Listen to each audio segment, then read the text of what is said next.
முதல்ல இது பேச முன்னாடி சொல்கிறேன், ஐயா முதல்வர் ஐயா, காவல் ஆய்வாளர், சட்ட ஒழுங்கு, சட்டம், நீதி, நியாயம் எல்லாரும் நம்புறவங்க வேண்டிய 4.5 லட்ச ரூபாய் லீஸ் அக்ரிமெண்ட் போட்டுட்டு எங்களை மட்டும் இல்லை, ஒரு 2 ஃப்ளாட்டை காமிச்சு ஒரு ஆவடியில் மட்டும் ஒரு 10 பேரை ஏமாற்றிட்டான்.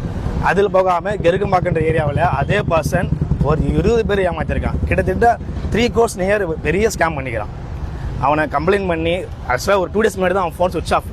அதுக்கப்புறம் சஸ்பெக்ட் பண்ணி நாங்கள் வீடு பண்ணாக்கா எங்களை மாதிரி எல்லாருமே வராங்க, ஒரே வீடு இவ்வளோ பேர் வராங்க.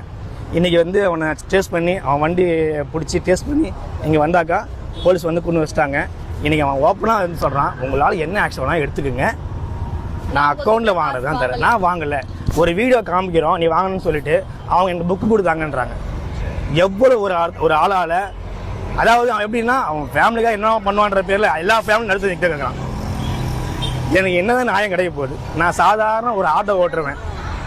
என் லைஃப்பில் 4.5 லட்சம்ன்றது பல வருஷத்தோட விஷயம், உழைப்பு. அது உங்களுக்கு தெரியும், ஒரு ஆட்டோக்காரன் உழைப்பு எப்படி இருக்கணும்.